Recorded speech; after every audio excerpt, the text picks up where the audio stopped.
So I wanted to talk a little bit. I'm sure we'll get around to everything else, but I want to talk a little bit this evening about how to work with suffering.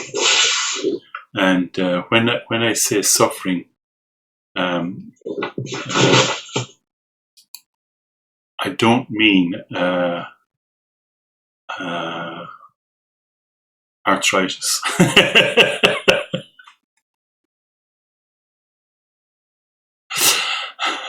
That's the least of our worries. But in order to talk about it, I'd like to kind of set the stage a little bit. And that is that basically, just to be aware of the fact that when we rest in open awareness, just like that, we're experiencing our fundamental nature. That is Buddha mind.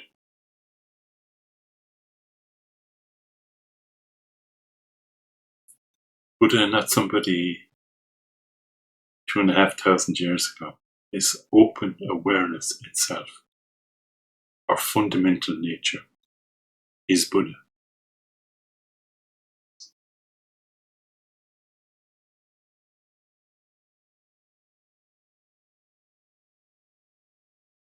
Okay. What do I mean when I say open awareness? Somebody tell me.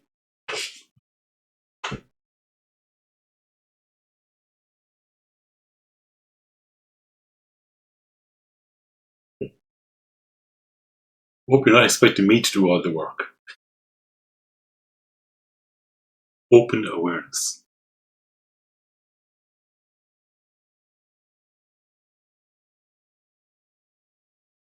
Is it being in the present, not rejecting anything and not chasing after or grasping after anything? Exactly. So, it's the open bit, maybe, to be aware of, which is like I think, Gillian, what you're talking about, is it's open. It has no agenda with anything. It's just completely open.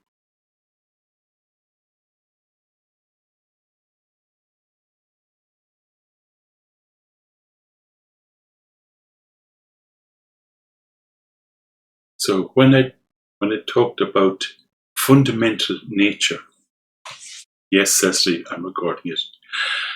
When I talk about fundamental nature, what's that referring to? That's a question for you again. What do I mean when I say your fundamental nature?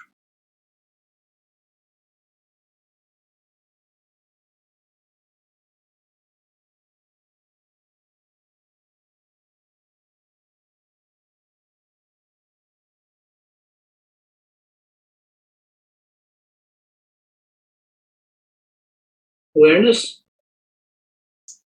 What is when I say your yeah, I know that's what it is, Margaret, but when I say your fundamental nature, love and compassion. yes, yeah. But clarity. I Who mean, you really are. Please, yeah. Who you really are. Yes. Fundamentally. Not this is your fundamental nature, not your ego. It's not contrived. There's no effort that goes into it. Yes. It's basically the thing that I'm trying to bring out here is this idea of fundamental. It's the basis of all your experience. It's exactly like Anne said. It's who you really are. And this is the starting point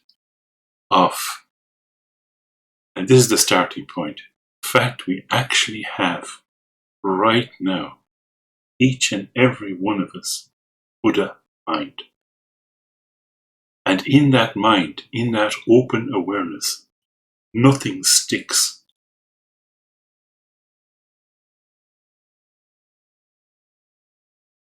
Liberation through allowing things just to be as they are. An unceasing flow of experience. Nothing sticks.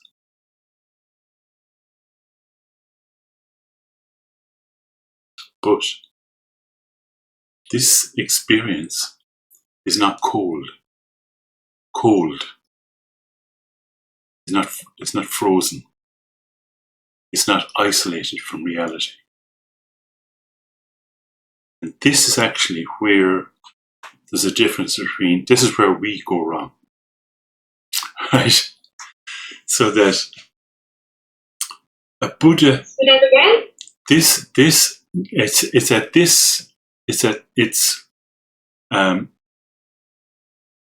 it's in our, I'll put it a slightly different way, which is that it's our response to what is happening is what's different between a Buddha and us.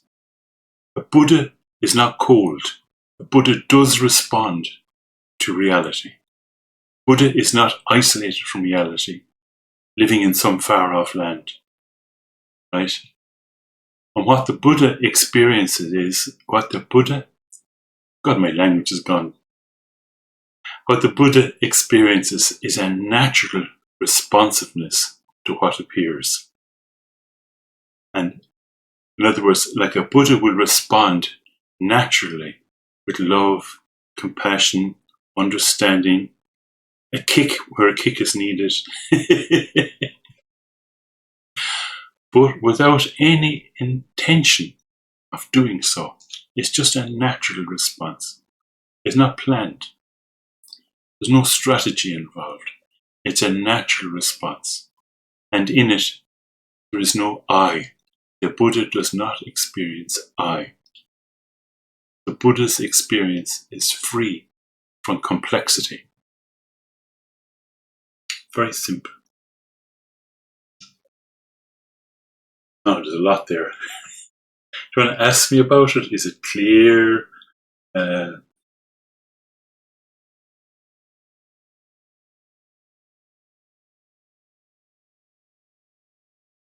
I promise not to make it too heady. It's the interpretation of the word reality. Okay. Yeah. That is a fork. It can be a fork. That's right. That's right. That's so I wanted to start with how the Buddha is, and then how we are. So that's setting the stage to understand our own condition. So in the case of the Buddha has a natural responsiveness where there's no I, there's no intentionality, it's just natural expression.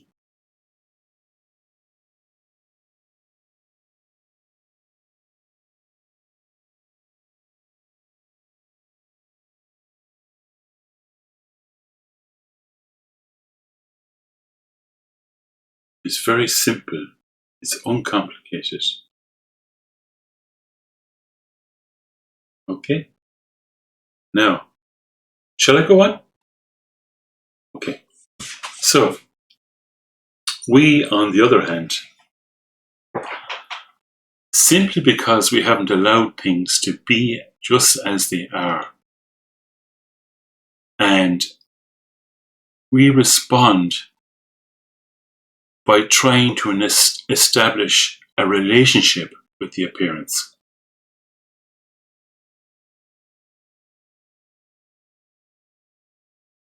You get this point.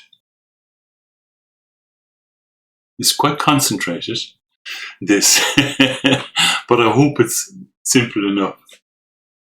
The Buddha has a natural responsiveness, right? We try to establish a relationship with what's arising. This is the difference.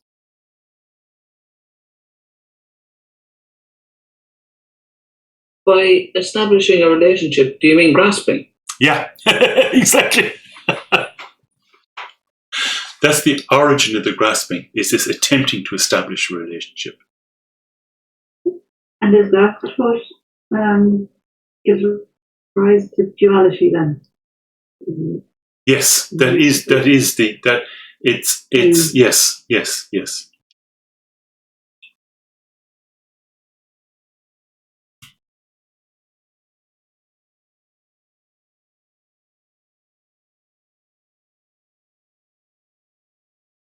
Is that what happens when you sit?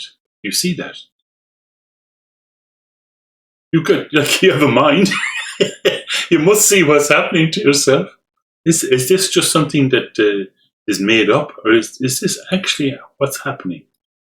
Little thought comes, memory comes.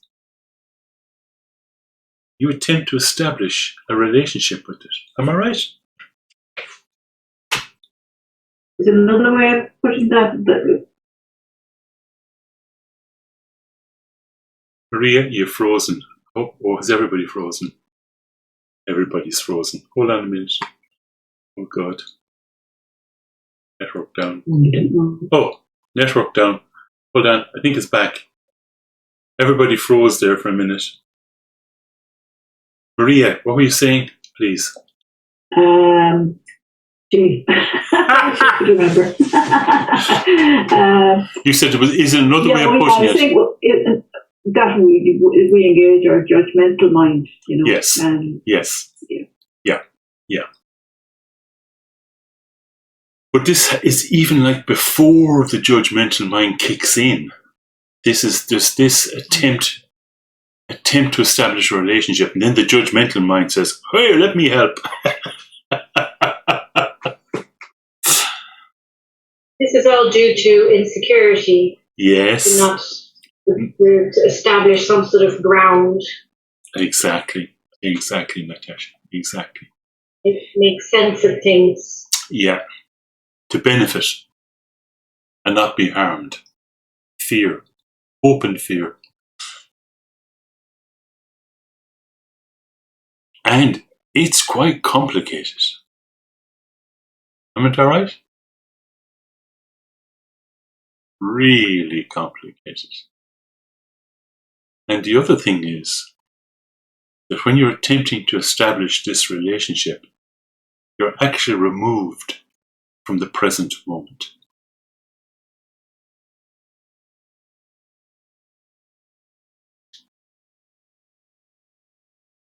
Is that because you're trying to establish,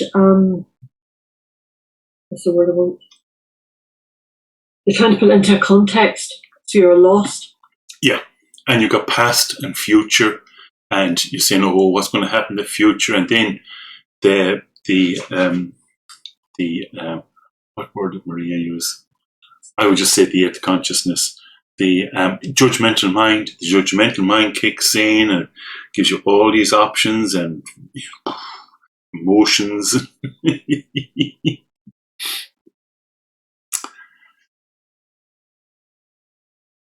The I that you were talking about, the ego. Yeah.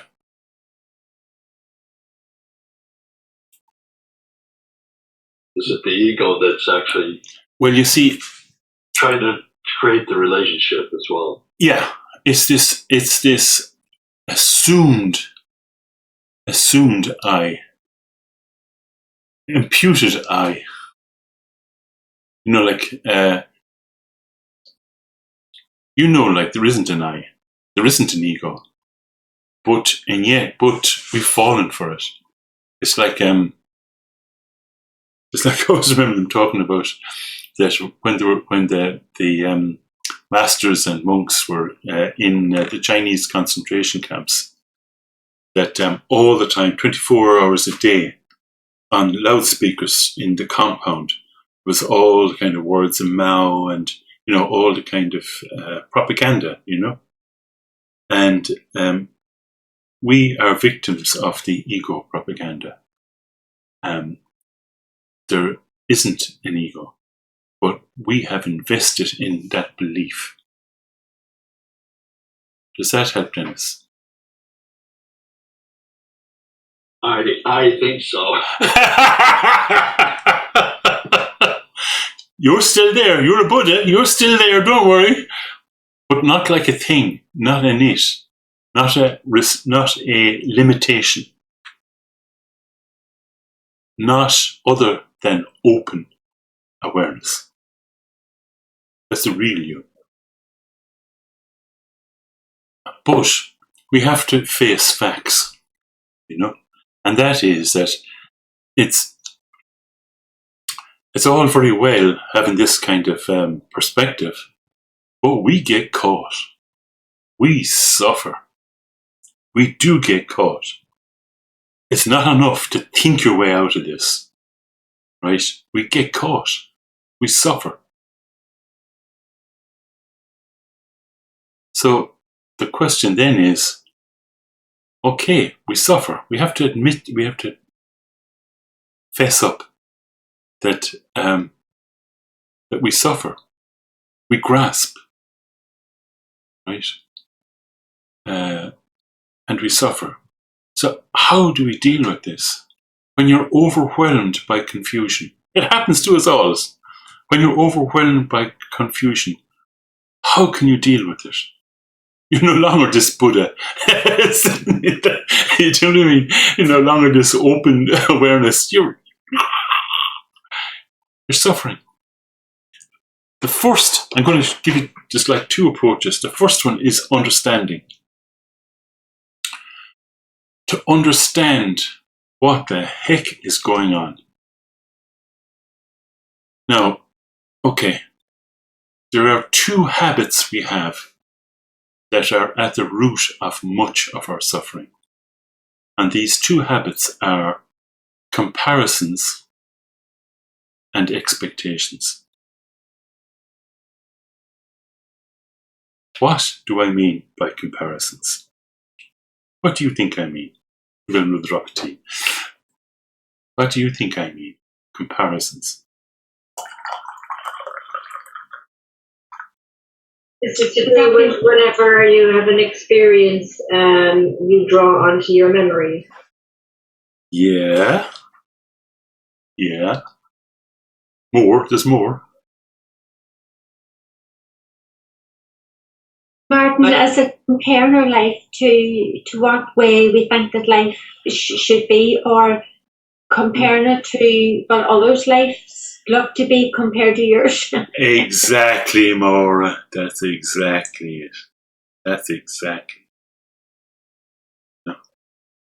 All the time. You know, it's how advertising works, you know. Comparisons.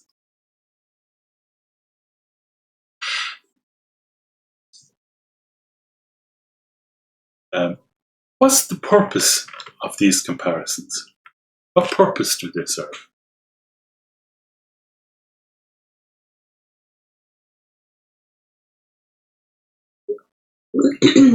They distract you from what is.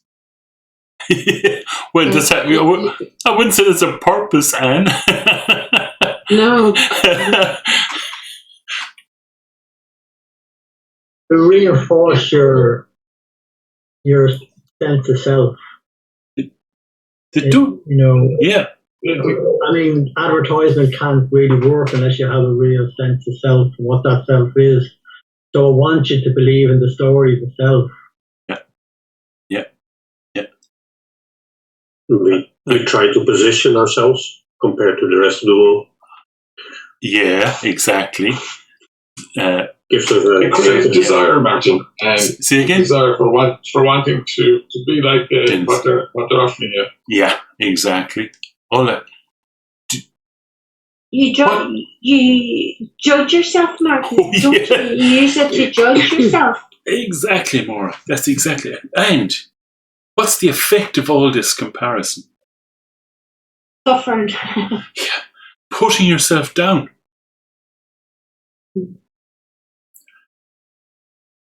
According to this comparison, you're no longer Buddha mind. Do you get this point? You're some miserable SOB.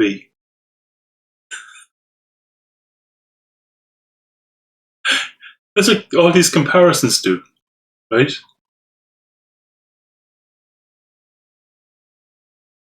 So why bother? You see, although we get caught up in all these ideas about ourselves, all these comparisons, you know, our fundamental nature is perfect. It is simply this open awareness.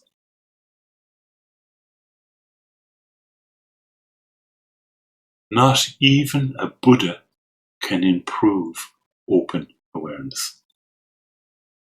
There's no improvement possible. Very important point. So, why would you try?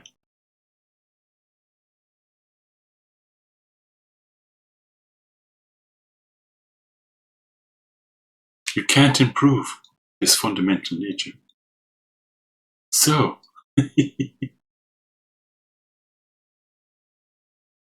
resting in open awareness. That's the comparisons. I'm going to just take a little pause there. Is this making sense?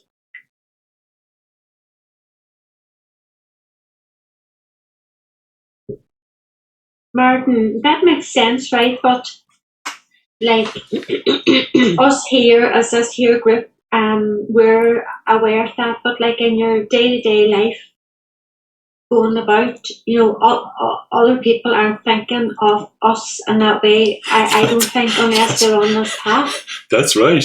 No. That's right. Yeah. It's a little bit like being a sane person in an asylum. The problem isn't you.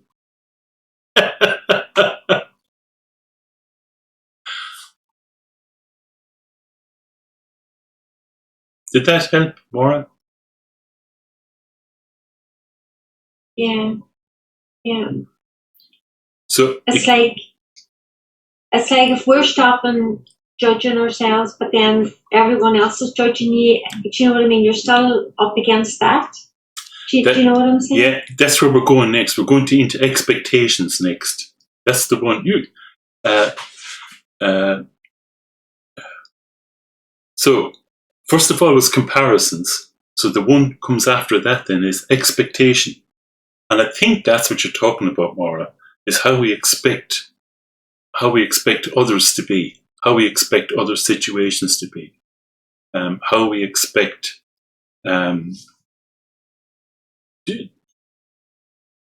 So, if I could ask the same question again about expectations, like what do you know what I mean when I say expectations?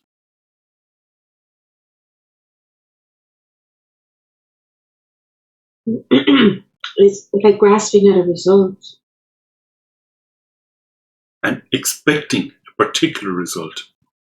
Expecting a particular way. Yeah, it's like a desired outcome. Yes. How it's supposed to be. Or how you hope it. How you hope it will be, yes. Expectation. But is that really bad?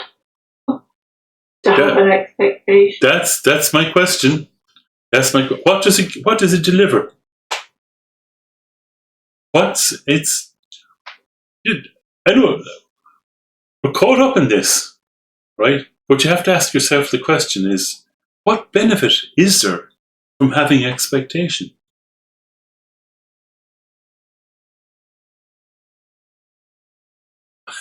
Does it change anything? Sorry, who said that? I did. Okay, Martin Bridget. Yeah, what'd you say? I said it can give me hope. I'm not so sure. That's if the expectation delivers.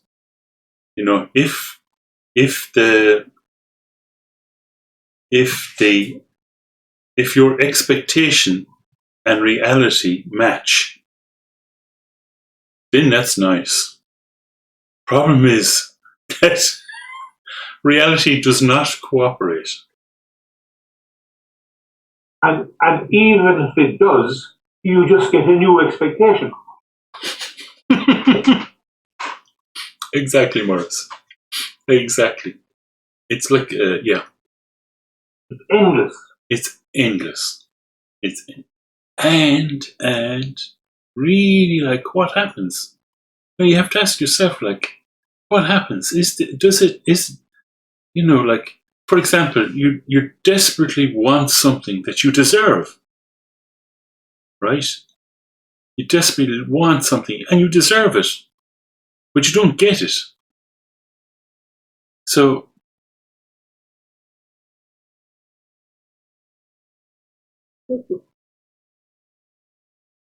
Disappointment.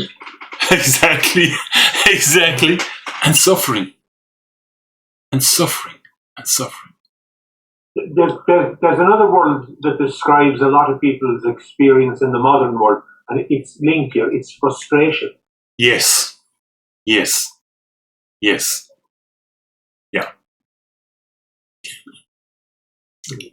Shall I give you an example? I am, what's the word for it? No, I should pretend I used to be like this, but actually I'm like this. Which is that I like to be on time, you know. I like to have calculated out, you know, when we leave, you know. And so I have an expectation that we leave at such and such a time, you know. So, and this doesn't happen anymore. I would go out to the car and I would be frustrated. You know, the time is going by. Do anybody else get this kind of, you know what I'm talking about? Time is going by, you know. And what's wrong? I have an expectation and there's a reality. And these two things are not meeting. And because they're not meeting, I'm suffering. Now, who's the idiot? Reality or my expectation? Well, Martin, sometimes we have to live up to other people's expectations. It's even worse, I think. Yeah, yes, I agree with Georgia. Yes, that's true. So, one of the things I noticed, and I agree, you don't sit out in the car getting frustrated as much as you used to. But one of the things I used to notice is you'd be sitting there fuming or something, and you'd have actually forgotten your glasses. Your money or something else. And I notice a similar thing myself. If I get chuffed about something, if I get delighted about something, I'm bound to have screwed up. You know, it's So I think it's really, really good to know these things, to examine these things, and to know that comparisons and expectations are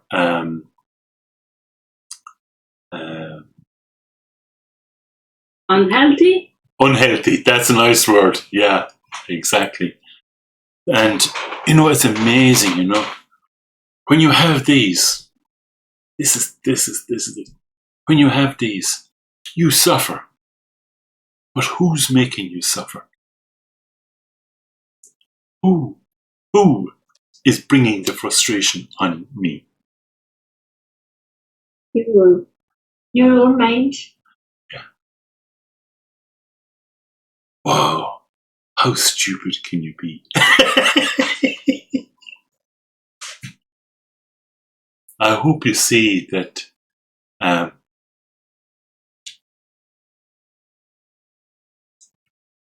hope this brings you some benefit in your everyday life. You know, it's all very well to talk about meditation and so on, but in your everyday life, you know, that to have reflected on these things and to know a little bit about them is beneficial, you know. But even though we know these things, we still get ensnared time and time again, caught in this kind of net of should be. Do you know what I mean? Should be. Not in reality anymore. Not here in your kitchen or wherever you are. Do you know? In should be land. Should be.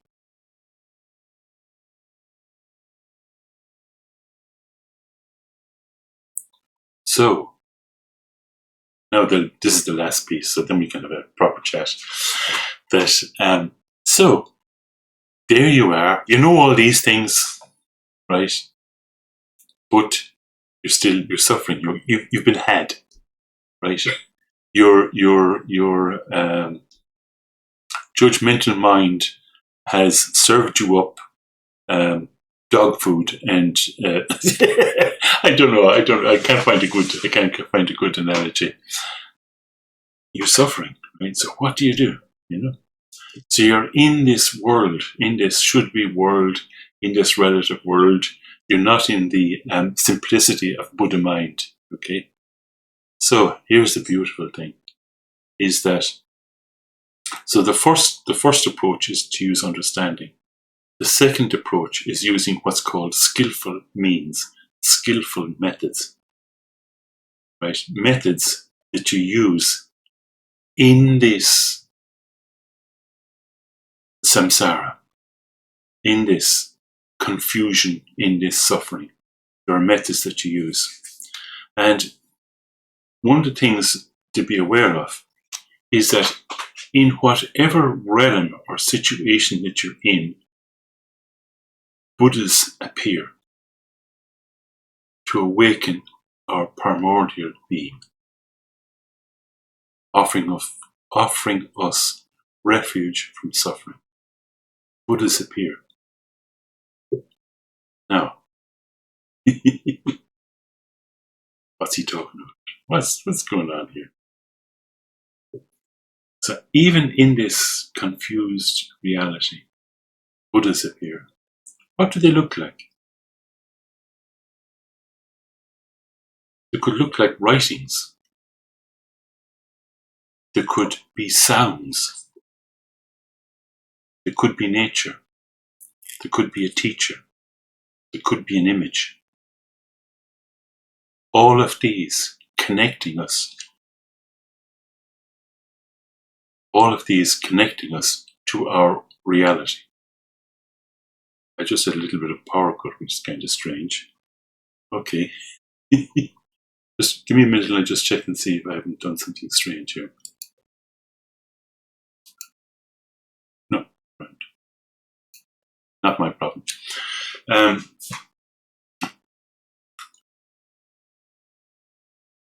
So there's a very simple method, and that is that the next time that you're in this should-be world, okay, just do something very simple. And that's these images that I sent around. I'm going to share one now. Actually, I share them all now. Just quick chat about them. Share screen. Right, this one. Can you see that? Do we need to make it bigger? Do we need to make it bigger? No. Okay. So, this is a classic image of the Buddha. And so what you do, very, very simple, is you just feel that.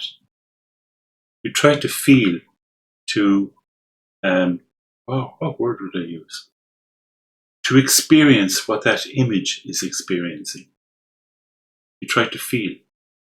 Let's just do that for just a moment.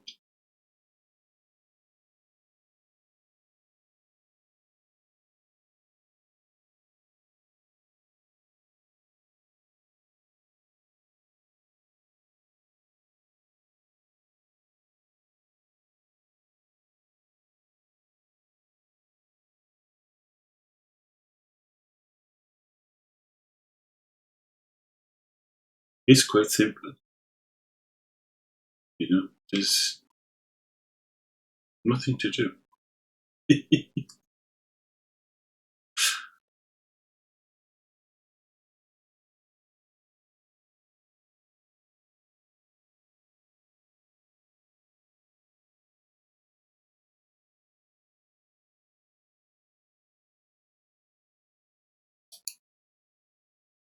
Tell me, what happened for you? Did that work? Did that help?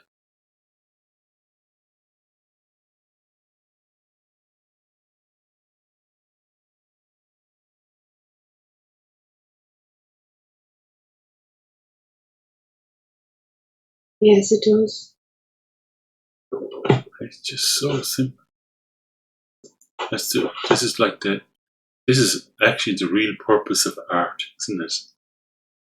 I'll back off quick. Sam inside with there. It's this connection.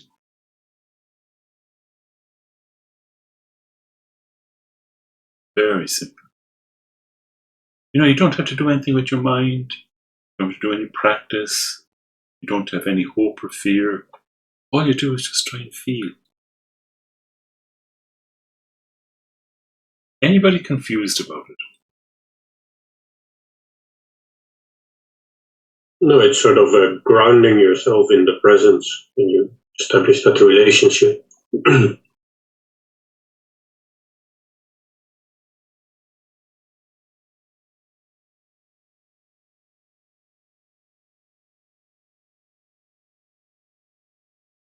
Well, that's it. What?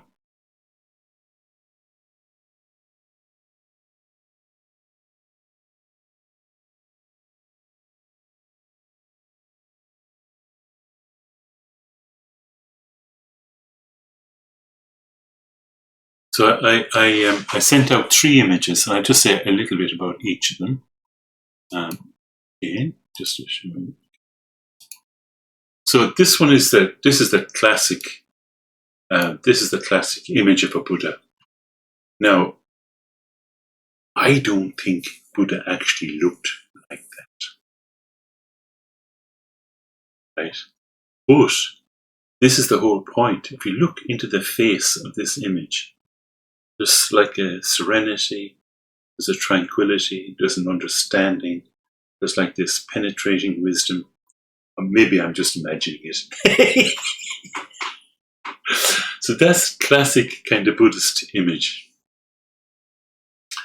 This one then, this is quite famous. I think many of you will know about this one.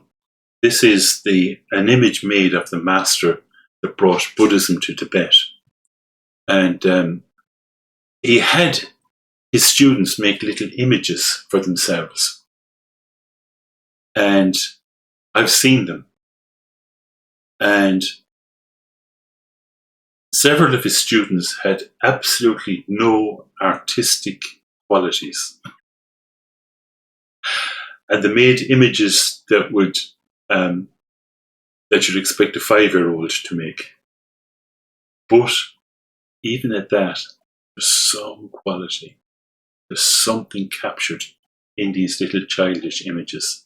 This one, however, the guy was an artist. And so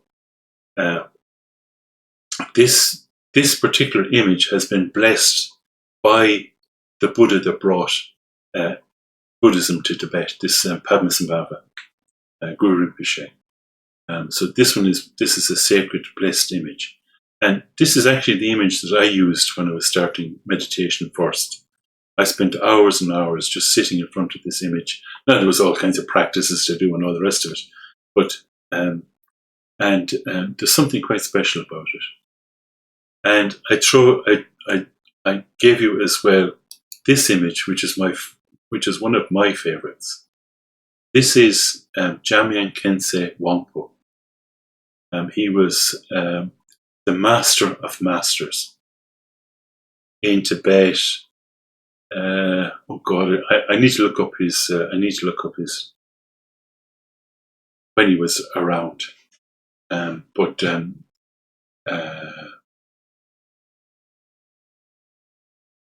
There's probably nobody who could compare with him, except just a few. Okay, like Longchenpa and Jigme Lingpa and Padmasambhava and so on. But he was extraordinary master, and I just love this image. Like I just sit there, and it's just free, open, happy. So that's a little bit about those images. Now you'd be glad to know I'm going to shut up. On this, if you have anything you'd like,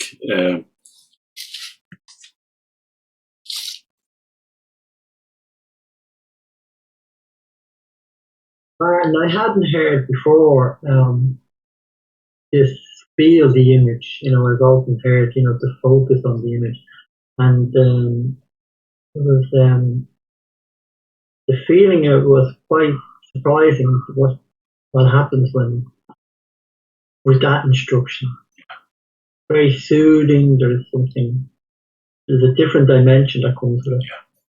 It's not this one anymore. Mm-hmm. It's here. For those of you in the know, that's Guru Yoga.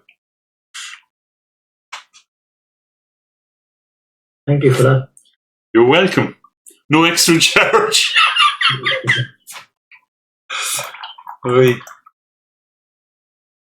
It doesn't work for everyone, We all have our own kind of things.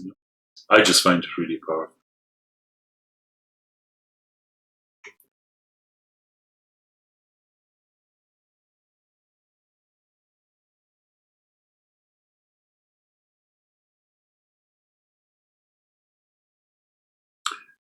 If I was to say something else, a little bit related to what Maura was saying, like the people around us, just like us, they have a lot of history, a lot of stuff that's happened to them, right? And no control. What do I mean by no control? When something comes into their mind, that controls them. They don't see.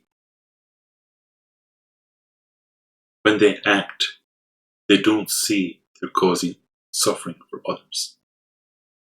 It's a horrible situation to be. Like, we have the same stuff, right? We have an opportunity to work with ourselves, to actually see and transform our being.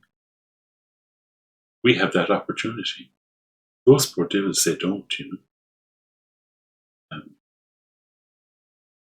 So, in some ways, you could find those people quite upsetting, quite irritating, you should be like this. I get that, You should be like this, Don't be like that. You should be like this. Remember, there was something I said a while back, and I really like it, You're allowed to be yourself. You can be strange. Just yourself. There's nothing wrong. It was something like that I said. And that's so nice, But there's all these people and what have they got? Comparisons and expectations. But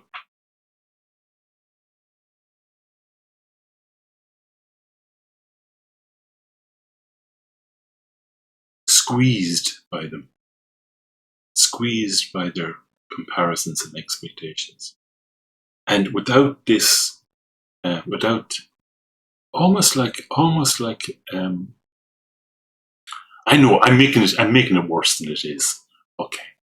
But maybe not. I see Margaret looking at me there, kind of saying, maybe not, Martin.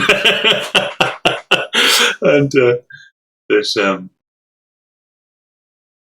so to know that, and that when we practice, we should keep these poor people in mind, We should see that, I put it to you this way, Who's going to help him other than us?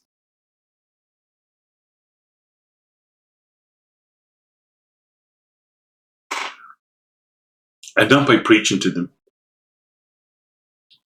No. There's plenty of religious, there's plenty of religious groups that do that already. How? By how we are. Do you know what I'm talking about? By how we are. With them. Miserable SOBs. How we are with them. it's interesting that when you look at it like from the perspective you've spoken of, Martin, it becomes obvious that people don't choose to be like that, and they're not evil. You know, like, I hesitate to use the word, but it's actually ignorance or not knowing. Yes. And that really must alter how I relate to them then. Yes. Exactly. I think Brendan was going to say something. Maybe not. Can you hear me? Yeah. Oh, well, what I was thinking earlier was I had an experience one day. I was meditating, and then I got up and I walked out the door of the house. And as I was walking out,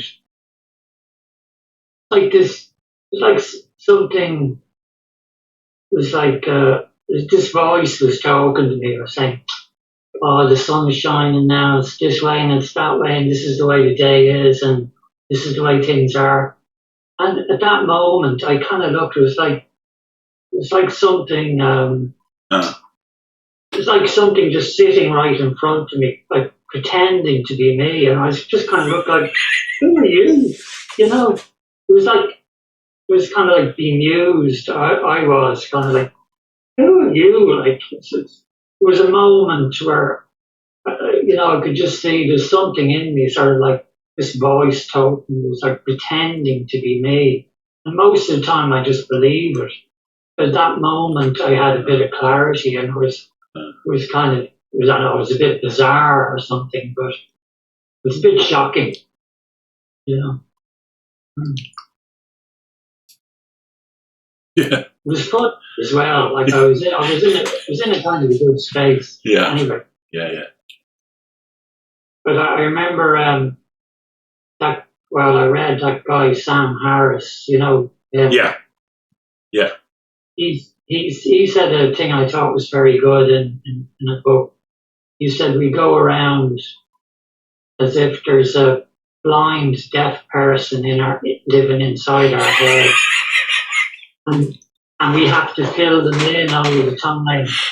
Yeah. Like you said, "Oh, did you see your man over there?" I haven't seen him in ages. Yeah. You know, we think, who's talking? Yeah. You know, there's dialogue going on. Like talking to ourselves as if, literally like that, really. Like there's a great story that's told about Padmasambhava that when the guy who brought Buddhism to Tibet, when he was on his way into Tibet. Now look, this is Tibetan folklore, so cut me a bit of slack here, but there's a point to it. So he's on his way into Tibet, and everywhere he goes, all the local spirits are subjugated, So the spirits all come together, and they say, "Look, we have to do something with this. What are we going to do?"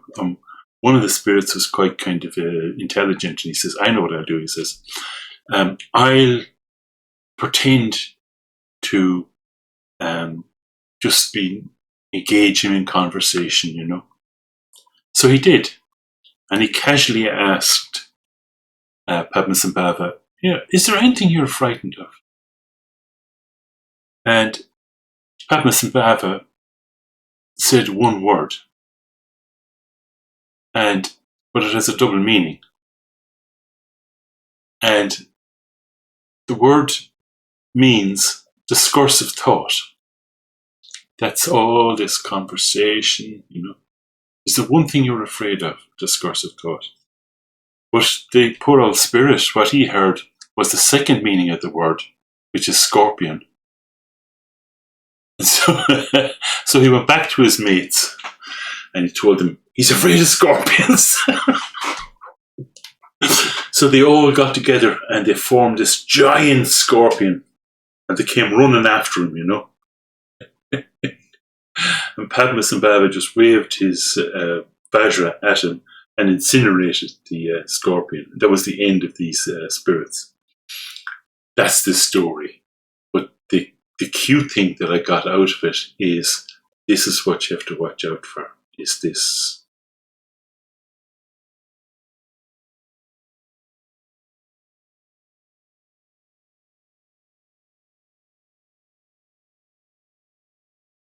Martin, why was the Cockney lobster barred from the pub?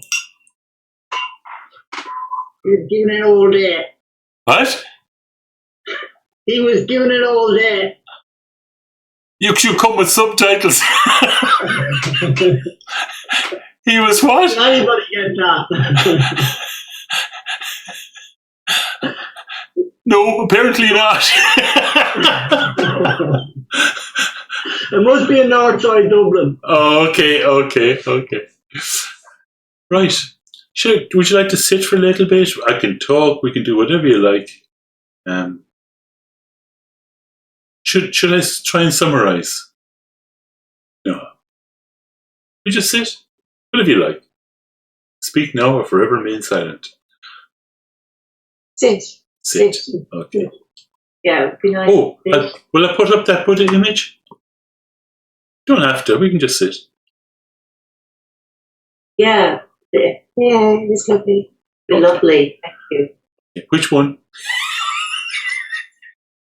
White one, please. The white one. Okay, coming up. The first one. Okay. The first one. The others are a bit Tibetan, I think. I'm glad I spent a lot of time looking for this, you know. Spent a lot of time. And there was actually a better one, but I didn't make a note of it at the time. But anyway, okay, here we go. So I'll make it official by ringing the bell as well.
So if your mind is busy again, just look away for a moment or two.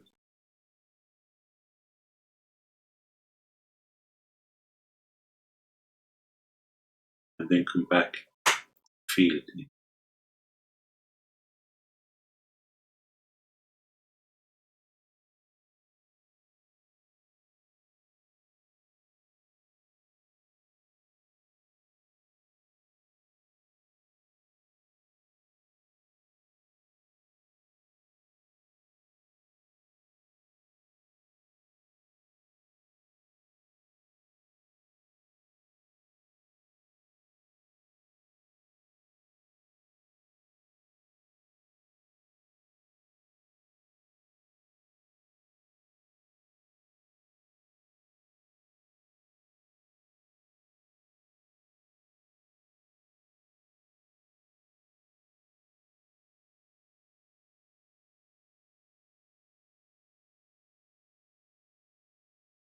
Again, look away.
So at your own pace, look away at the image, look away.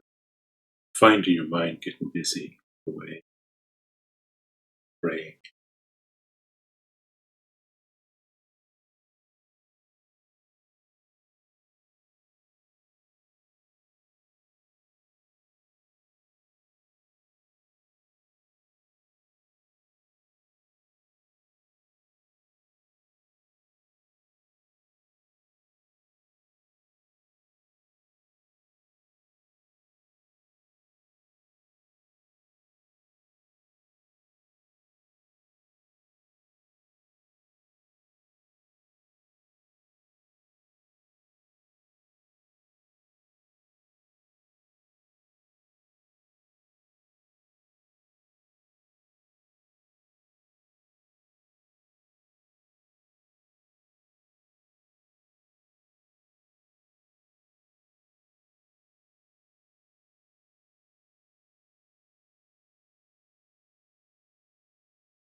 Open awareness.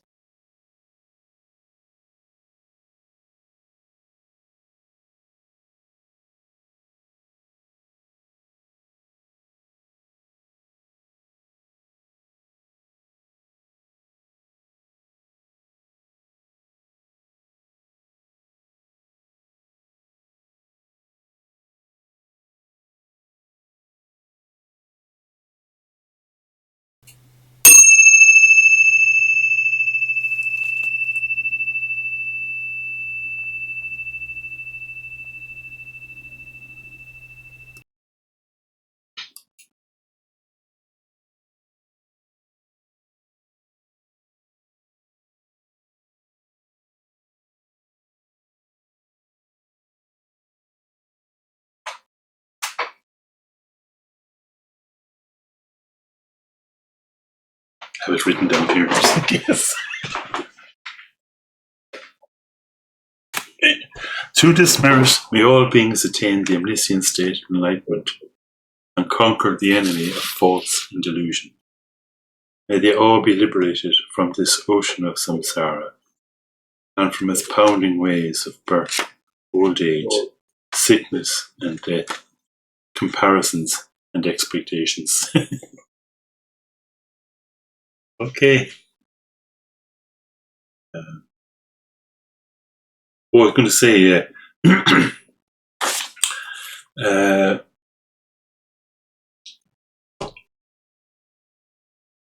next time you're suffering, okay, just take a little break and have a look at that image. Okay. And if you're good at visualization, you don't actually need a picture. You can actually, but if you're anything like me, maybe print it out.